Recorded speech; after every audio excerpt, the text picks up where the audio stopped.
저는 평생을 지옥에서 살았습니다. 지옥을 만든 것은 내 입으로 뱉은 말 때문이었습니다. 내가 뱉은 말은 사라지는 게 아닙니다. 보이지 않는 양자의 바다를 흔들어 결국 더 큰 불행을 자석처럼 끌어당기는 씨앗이 됩니다. 오늘 당신의 뒤틀린 운명을 바로잡고 남은 여생을 평온으로 채울 가장 확실한 비밀을 공개합니다. 끝까지 함께 해주십시오. 해질녘의 보랏빛 노을이 기름때 절은 정비소 마당에 길게 드리워질 때면 강진철의 미간은 어김없이 짙은 도랑처럼 패어들었다. 사방에 널브러진 폐타이어와 낡은 스패너들, 그리고 코를 찌르는 매캐한 엔진오일 냄새는 30년째 그가 벗어나지 못한 삶의 굴레였다. 그는 몽키 스패너를 바닥에 내동댕이 치며 낮게 은조렸다. 빌어먹을 오늘도 공쳤네. 그의 입에서 나온 말은 단순한 음절의 조합이 아니었다. 그것은 차가운 쇳덩어리처럼 허공을 가르고 나가 정비소 안에 무겁고 습한 공기를 날카롭게 베어물었다. 진철은 원래 그런 사람이 아니었다. 한때는 그도 기름 묻은 손으로 아내의 손을 잡으며 조금만 고생하면 꽃길을 걷게 해주겠다 약속하던 다정한 청년이었다. 하지만 세월은 정직하게 그를 배신했다. 믿었던 동업자는 도망갔고 자식들은 제 앞가림하기 바빠 안부 전화 한 통이 귀했다. 실패의 쓴맛이 혀끝에 맺힐 때마다 그는 그 독을 뱉어낼 곳이 필요했다. 처음엔 짧은 한숨이었던 것이 점차 짜증으로, 그리고 어느덧 가까운 이들의 심장을 후벼 파는 악다구니로 변해갔다. 정비소 셔터를 거칠게 내리고 들어선 집안은 고요하다 못해 적막했다. 주방에서 들려오는 발그락 소리조차 진철의 신경을 긁었다. 아내 명숙은 그가 들어오는 소리에 낡은 앞치마에 손을 닦으며 마중을 나왔다. 오셨어요? 국 데워놨는데. 그 평범하고 따뜻한 문장이 진철의 귀에는 왜 그리도 가시 돋친 비아냥으로 들렸을까? 국은 무슨 얼어 죽을 국. 밖에서 속이 뒤집어져서 들어온 사람한테 먹는 소리가 나와? 진철의 목소리가 거실 벽을 타고 날카롭게 튀어올랐다. 명숙의 어깨가 움찔하며 작게 떨렸다. 그녀의 눈동자엔 서글픔보다 더 깊은 무언가 체념한 듯한 그림자가 고여 있었다. 진철은 그 눈빛조차 마음에 들지 않았다. 자신을 죄인 취급하는 것 같아 더 큰 소리를 내질러야 직성이 풀렸다. 당신 그 표정 좀 치워. 내가 누구 때문에 이 고생을 하는데? 팔자 좋은 소리나 하고 있고. 당신이랑 결혼 안 했으면 내 인생이 이 모양 이 꼴로 정비소 구석에 처박혀 있진 않았을 거야. 말은 발화되는 순간 살아있는 생명체가 되어 공간을 장악한다. 진철이 내뱉은 말들은 집안의 구석구석을 파고들었다. 화초는 이유 없이 시들었고 거실의 낡은 시계는 자꾸만 시간이 틀어졌다. 명숙은 아무 말 없이 고개를 숙인 채 주방으로 돌아갔다. 그녀의 등 뒤로 흐르는 정적은 비명보다 더 처절했다. 진철은 식탁에 앉아 소주를 들이켜며 생각했다. 내 인생이 왜 이렇게 꼬였을까? 주변엔 온통 나를 괴롭히는 것들 뿐이야. 그는 알지 못했다. 자신이 내뱉은 분노의 언어들이 보이지 않는 파동이 되어 그의 우주를 뒤흔들고 있다는 사실을. 진철의 말은 양자의 바다에 거친 돌덩이를 던지는 것과 같았다. 그가 망했다고 말하면 우주는 충실하게 망할 수밖에 없는 사건들을 끌어모았다. 그가 아내를 불행의 원인이라 명명하는 순간 아내는 정말로 그의 불행을 증명하는 존재로 굳어져 갔다. 밤이 깊어갈수록 정비소 마당의 그림자는 더욱 짙어졌고 진철의 마음속에는 스스로가 만든 지옥의 불길이 타올랐다. 그는 씩씩거리며 잠을 청했지만 꿈속에서도 누군가와 싸우며 삿대질을 해댔다. 그의 무의식조차 쉬지 못하고 독한 기운을 뿜어내고 있었다. 주변 사람들은 하나둘 그를 피하기 시작했다. 정비소 손님들은 그의 고압적인 말투에 발길을 끊었고 길고양이조차 그의 발소리만 들리면 하악질을 하며 달아났다. 진철은 그 모든 것이 세상의 불공평함 때문이라고 믿었다. 하지만 진실은 달랐다. 세상이 그를 버린 것이 아니라 그가 매 순간 버림받은 세상을 관찰하고 확정하며 스스로를 가두고 있었던 것이다. 식탁 위에 놓인 명숙의 손때 묻은 컵에는 가느다란 금이 가 있었다. 마치 언제 터질지 모르는 그들의 인연처럼 위태로운 균열이 소리 없이 깊어지고 있었다. 어둠 속에서 진철은 또 한 번 거친 욕설을 내뱉으며 돌아누웠다. 그 독설이 자신의 운명을 칭칭 감는 족쇄가 되고 있다는 사실을 그는 꿈에도 모른 채였다. 장마가 시작되려는지 하늘은 며칠째 눅눅한 잿빛을 머금고 있었다. 진철의 정비소 마당의 고인 웅덩이 위로 무지갯빛 기름띠가 기분 나쁘게 번져나갔다. 그날따라 유독 손님이 없었다. 기계 돌아가는 소리가 멈춘 정비소는 기괴할 정도로 고요했고 그 정막은 오히려 진철의 귀를 웅웅거리게 만들었다. 그는 낡은 라디오의 채널을 돌렸다. 지지직거리는 잡음 속에서 흘러나오는 단조로운 소음조차 그에게는 누군가의 비난처럼 들렸다. 그때였다. 빗줄기가 굵어지기 시작할 무렵 짙은 남색 세단 한 대가 미끄러지듯 마당으로 들어섰다. 수입차였다. 진철은 습관적으로 혀를 찼다. 이런 날씨에 꼭 사람 귀찮게. 입술 밖으로 새어나온 말엔 이미 가시가 돋아 있었다. 차에서 내린 사내는 백발이 성성했지만 눈빛만큼은 가을날의 호수처럼 맑고 깊은 노신사였다. 그는 근처 대학에서 물리학을 가르치다 은퇴했다는 최 교수였다. 엔진 쪽에서 자꾸 마찰음이 들리네요. 비도 오는데 번거롭게 해서 미안합니다. 최 교수의 목소리는 낮고 온화했다. 하지만 진철은 그 친절함이 오히려 가식처럼 느껴져 퉁명스럽게 대꾸했다. 보아하니 차 관리도 안 하신 모양인데 이런 건 고쳐도 금방 또 소리나요. 세상에 영원한 게 어디 있습니까? 다 닳고 망가지는 거지. 진철이 보닛을 거칠게 열어젖히며 쇠붙이가 부딪히는 날카로운 소리를 내자 최 교수는 불쾌해하는 기색 없이 그저 가만히 진철의 손놀림을 지켜보았다. 한참 동안 엔진 내부를 훑어보던 진철이 땀을 닦으며 다시 한번 투덜거렸다. 인생도 차도 다 똑같아요. 처음엔 번쩍거려도 결국엔 이렇게 찌그러지고 소음만 내다가 폐차장 가는 거죠. 안 그렇습니까? 최 교수는 엷은 미소를 지으며 옆에 놓인 기름때 묻은 의자에 앉았다. 강 사장님은 세상을 아주 단단하고 고정된 것으로 보시는군요. 마치 이 쇳덩어리들처럼요. 그럼 이게 쇳덩어리지 솜사탕입니까? 눈에 보이는 게 다지 뭐가 더 있겠어요. 최 교수는 빗줄기가 떨어지는 허공을 가리키며 천천히 입을 열었다. 물리학자들은 조금 다르게 봅니다. 우리가 보는 이 단단한 엔진도 저 빗방울도 사실은 텅 빈 공간 속에 아주 작은 알갱이들이 미친 듯이 진동하고 있는 상태일 뿐이죠. 그리고 그 진동을 결정하는 건 바로 그걸 지켜보는 관찰자의 마음입니다. 진철은 멍하니 최 교수를 바라보았다. 무슨 뜬구름 잡는 소리냐고 쏘아붙이려 했지만 교수의 눈빛에 담긴 기묘한 힘이 그의 입을 막았다.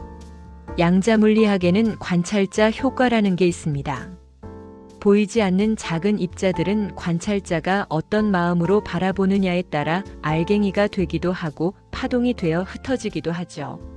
쉽게 말해 우주는 강 사장님이 뱉는 말과 품은 생각에 따라 실시간으로 그 형태를 빚어내고 있다는 뜻입니다. 사장님이 세상을 망가진 폐차장이라고 확신하며 바라보면 우주는 정직하게도 사장님 앞에 망가진 현실만을 조립해서 보여줍니다. 진철의 손에 쥐어진 스패너가 미세하게 떨렸다. 그는 부정하고 싶었다. 자신의 불행이 환경 탓이 아니라 오로지 자신의 시선 때문이라는 말은 지금까지 자신이 쌓아온 원망의 성벽을 뿌리째 흔드는 것이었다. 말은 에너지입니다. 입 밖으로 나오는 순간 사라지는 게 아니라 보이지 않는 양자의 바다에 파문을 일으키죠. 빌어먹을 인생이라고 말하는 순간 사장님 주변의 에너지는 그 파동에 맞춰 일제히 뒤틀립니다. 기계가 자꾸 고장나고 손님이 끊기고 가족들이 등을 돌리는 건 어쩌면 우주가 사장님의 명령에 충실히 따르고 있는 결과일지도 모릅니다. 최 교수의 말은 빗소리를 뚫고 진철의 가슴 깊은 곳에 박혔다. 진철은 문득 어젯밤 아내에게 퍼부었던 독설을 떠올렸다. 당신 때문에 내 인생이 꼬였다던 그 말.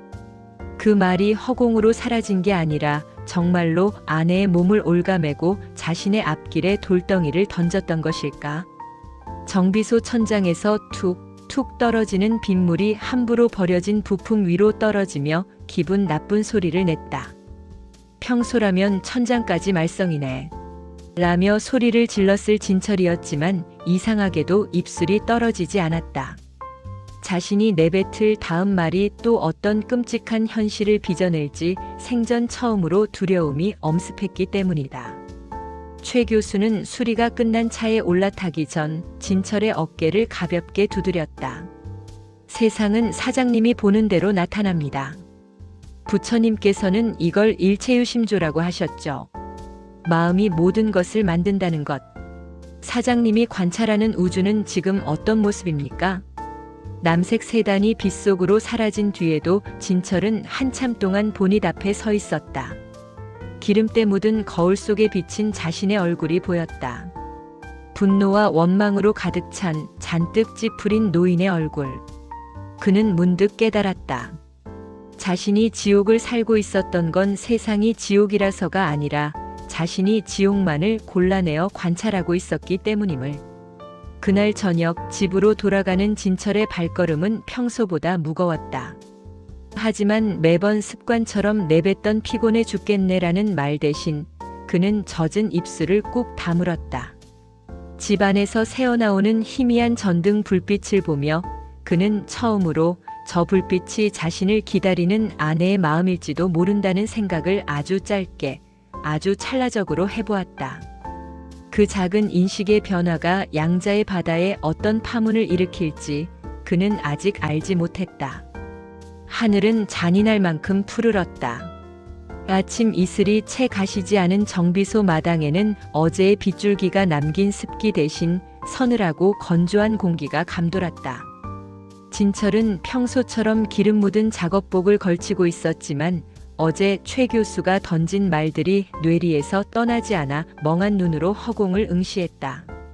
내가 바라보는 대로 우주가 조립된다니. 그 말은 가시가 되어 목구멍에 걸려 있었다.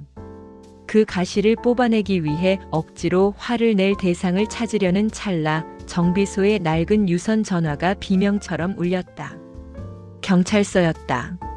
명숙이 시장에 가던 길에 사고를 당했다는 소식은 진철의 고막을 찢고 들어와 심장에 박혔다. 병원으로 달려가는 차 안에서 진철은 미친 듯이 핸들을 두드렸다. 왜 하필 나한테 이런 일이 생겨? 왜?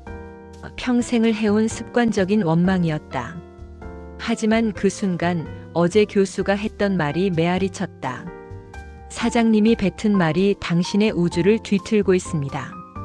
진철은 급히 입을 막았다. 공포가 엄습했다. 자신이 방금 내뱉은 그 원망이 아내의 생사주를 더 옥죄고 있을지도 모른다는 생전 처음 느껴보는 불길함 때문이었다.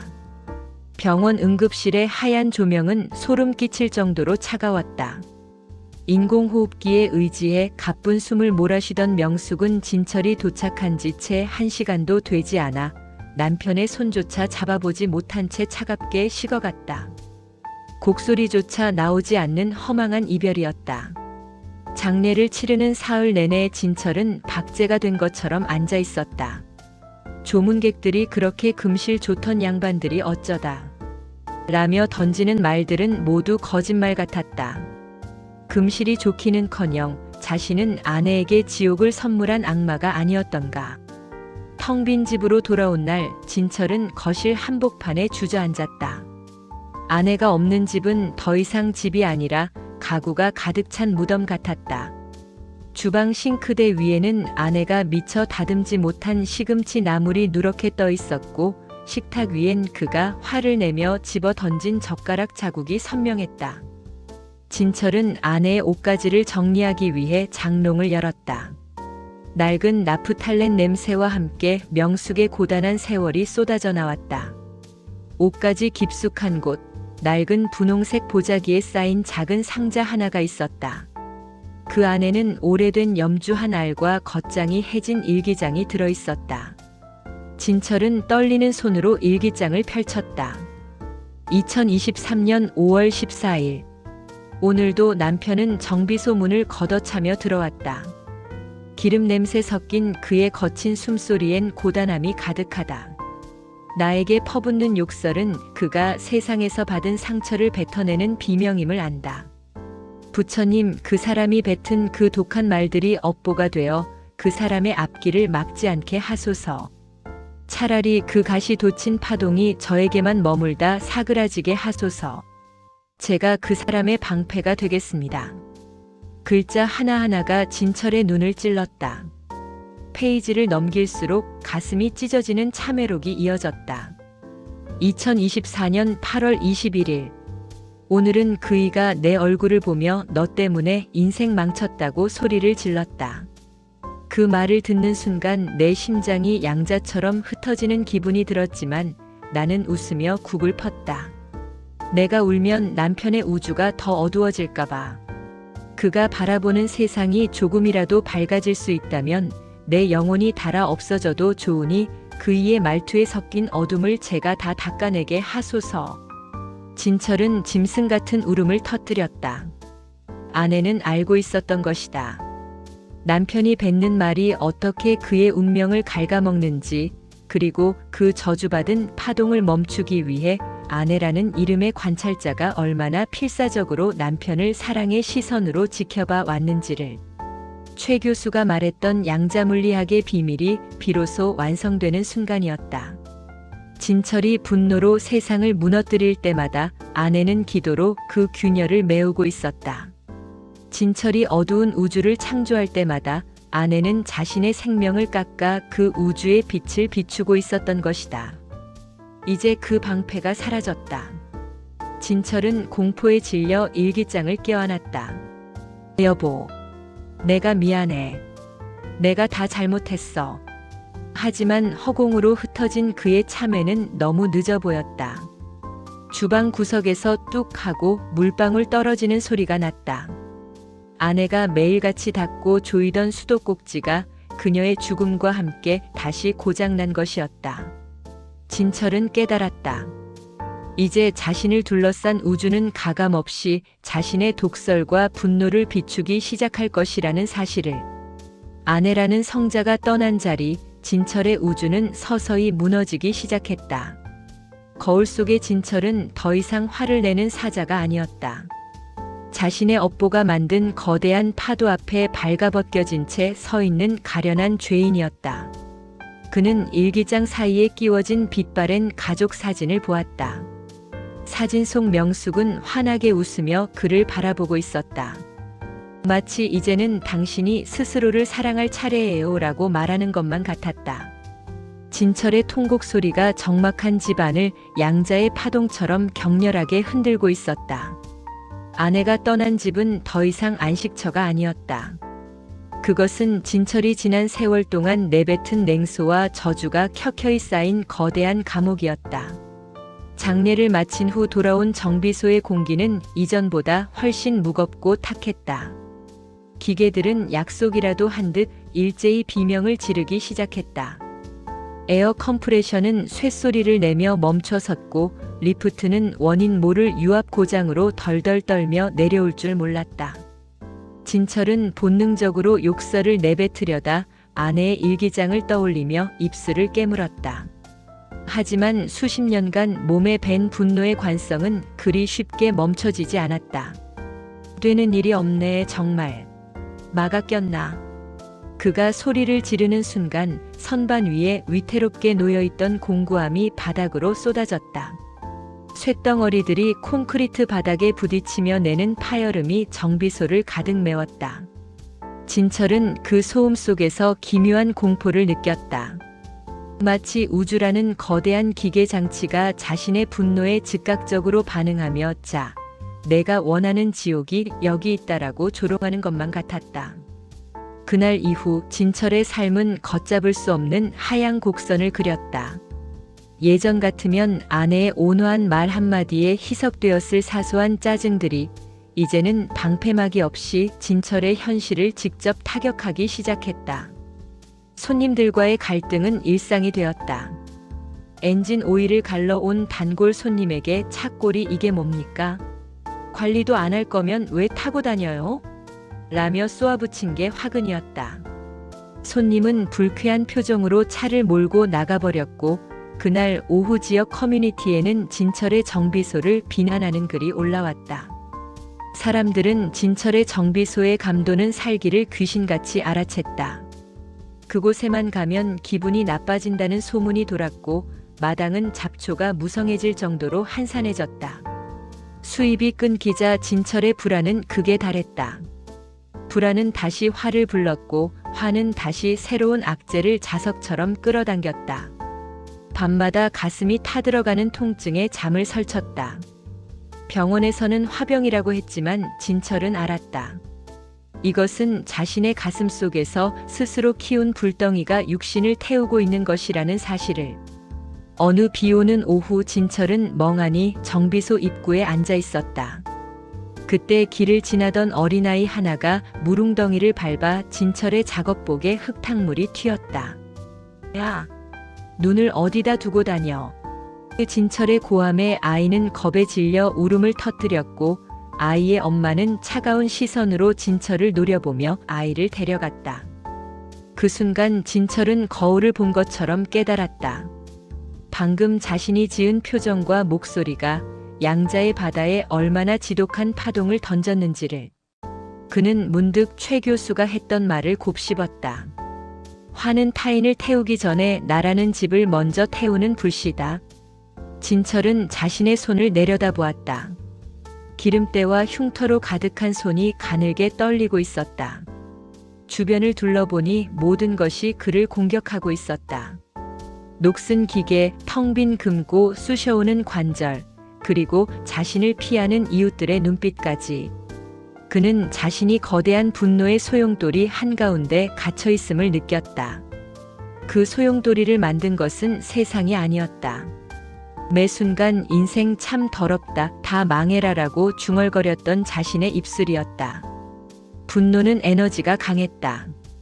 기쁨이나 평온보다 훨씬 빠르고 강력하게 현실을 조립해 나갔다. 진철이 화를 낼 때마다 정비소의 조명은 깜빡거렸고 그가 누군가를 원망할 때마다 예기치 못한 청구서들이 날아왔다.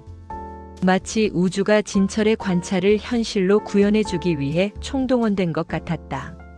여보, 당신이 정말 나를 대신해서 이걸 다 막아주고 있었던 거야? 진철은 아내의 빈자리가 주는 무게에 짓눌려 바닥에 엎드렸다. 아내는 단순히 참고 산 것이 아니었다.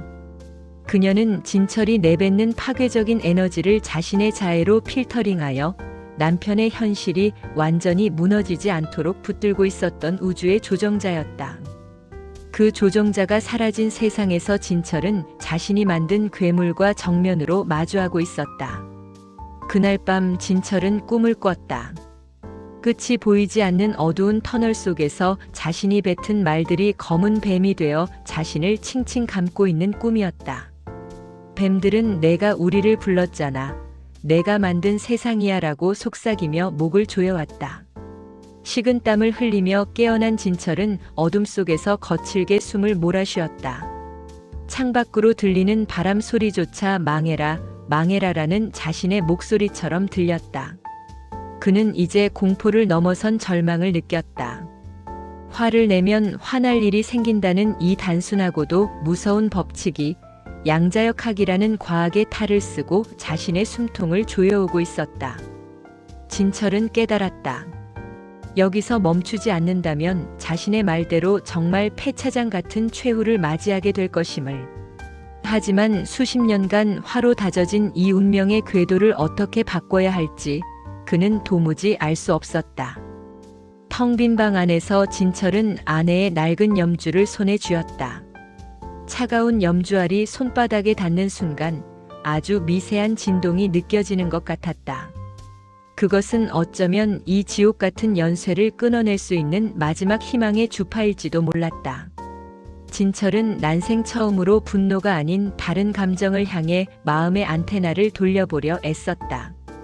그러나 그 과정은 굳어버린 엔진을 손으로 돌리는 것만큼이나 고통스럽고 무거웠다.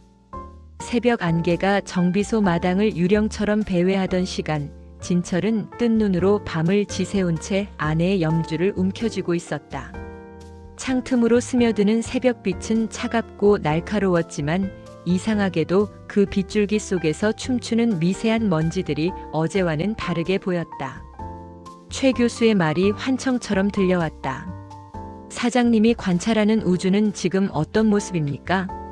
진철은 떨리는 몸을 일으켜 거울 앞에 섰다. 그곳엔 여전히 고집스럽고 늙은 사내가 서 있었지만 그 눈동자에는 처음으로 분노 대신 깊은 슬픔과 후회가 고여 있었다. 그는 결심한 듯 아내의 일기장과 염주를 챙겨 들고 정비소 문을 열었다. 그리고는 평생 한 번도 해본 적 없는 일을 시작했다. 먼지 쌓인 선반을 닦고 바닥에 흩어진 공구들을 하나하나 정성스럽게 제자리에 놓았다. 입술이 달싹였다. 습관처럼 터져 나오려던 욕설을 삼키고 그는 아주 작게 마치 태어나서 처음 배우는 언어처럼 낯선 단어를 내뱉었다. 고맙다. 고생 많았다. 낡은 스패너를 닦으며 건넨 그 한마디는 정적을 깨는 파동이 되어 정비소 안을 흘러갔다. 기이한 일이었다. 그 말을 내뱉는 순간 가슴을 짓누르던 돌덩이가 아주 미세하게 가벼워지는 기분이 들었다. 진철은 멈추지 않았다. 그는 기름때 절은 바닥에 무릎을 꿇고 앉아 아내가 남긴 일기장의 구절을 소리내어 읽기 시작했다. 부처님, 그 사람의 앞길을 막지 마소서. 제가 그 사람의 방패가 되겠습니다. 아내의 문장이 진철의 목소리를 빌려 공기 중으로 퍼져나갔다. 양자의 바다는 이 진실한 진동에 즉각적으로 반응하기 시작했다. 진철의 눈에는 보이지 않았지만 그가 내뱉은 참회와 감사의 주파수는 정비소를 가득 채우고 있던 날카로운 파편들을 부드럽게 어루만지며 재조립해 나갔다. 그날 오전 기적 같은 일이 일어났다. 수개월 전 크게 싸우고 발길을 끊었던 노신사 손님이 정비소 마당으로 들어선 것이었다. 진철은 본능적으로 찌푸려지려는 미간을 손으로 누르고 서툴지만 진심을 담아 허리를 숙였다. 오셨습니까? 지난번엔 제가 정말 무례했습니다. 죄송합니다. 진철의 입에서 나온 사과의 말은 양자의 바다에 고요한 파문을 일으켰다. 손님은 당황한 듯 했지만 이내 진철의 맑아진 눈빛을 보고는 환하게 웃었다. 아니, 강 사장님. 인상이 아주 좋아지셨네. 무슨 좋은 일이라도 있나 보오. 그 순간 진철은 전율했다. 자신이 세상을 전쟁터로 관찰하기를 멈추자 세상이 기다렸다는 듯 화해의 장으로 모습을 바꾸어 나타난 것이다. 오후가 되자 닫혀있던 정비소 전화기가 울렸다. 3년 동안 소식이 끊겼던 아들이었다. 아버지, 어머니 꿈을 꿨어요. 갑자기 아버지 목소리가 듣고 싶어서요. 수화기 너머로 들려오는 아들의 울먹임에 진철은 참았던 눈물을 쏟아냈다. 미안하다 아들아. 내가 너희에게 너무 독한 말만 하고 살았어. 정말 미안하다. 진철의 참회는 보이지 않는 선을 타고 흘러가 가족의 해묵은 상처를 씻어내렸다. 일체유심조의 가르침대로 진철의 마음이 바뀌자 그를 둘러싼 인연의 지도 자체가 뒤바뀌고 있었다. 진철은 아내의 묘소로 향했다. 무덤가에는 이름 모를 들꽃들이 흐드러지게 피어 있었다. 그는 아내의 묘비를 어루만지며 속삭였다. 여보, 이제 알 것 같아. 당신이 나를 위해 어떤 우주를 만들어주고 있었는지. 이제는 내가 당신이 보여준 그 따뜻한 빛을 세상에 돌려주며 살게. 내가 뱉는 말이 더 이상 독이 아니라 약이 되게 할게. 그의 말이 끝나자마자 신기하게도 나비 한 마리가 날아와 진철의 어깨에 내려앉았다. 마치 아내가 잘하셨어요 라고 토닥여주는 것만 같았다. 진철은 깨달았다. 화를 내면 화를 낼 기운을 끌어당기듯 자애를 품으면 자애로운 현실이 구름처럼 몰려온다는 사실을. 우주는 거대한 거울이었고 그 거울에 비친 자신의 모습이 곧 자신의 운명이었다. 이제 진철의 정비소는 단순히 차를 고치는 곳이 아니었다. 사람들은 그곳에 오면 마음이 편안해진다고 입을 모았다. 진철은 차를 고치며 늘 축원의 말을 건넸다. 이 차를 타는 분이 안전하고 행복하기를. 그가 내뱉는 선한 말들은 엔진의 진동과 섞여 우주로 뻗어나갔고 그 파동은 다시 진철의 삶으로 돌아와 풍요와 평온이라는 열매를 맺었다. 황혼의 들녘을 바라보며 진철은 조용히 미소 지었다. 그의 인생은 폐차 직전의 고물차에서 이제 막 엔진을 새로 얹은 새 차처럼 매끄럽게 굴러가기 시작했다. 일체유심조. 세상 만물은 결국 내 마음이 그린 그림일 뿐이라는 그 오래된 진리가 진철의 늙은 가슴 속에서 찬란한 금빛으로 빛나고 있었다. 지금까지 사연을 들어보니 여러분은 어떤 느낌을 받으셨나요? 혹시나 잊고 있었던 나 자신의 이야기는 아니었는지요? 많은 사람들은 나는 아니겠지, 나는 예외라 생각하지만 그 예외가 내가 될 수 있다는 것을 한번 생각해보는 시간이 되었으면 좋겠습니다. 오늘도 좋은 하루 되시기 바랍니다. 시청해주셔서 감사합니다.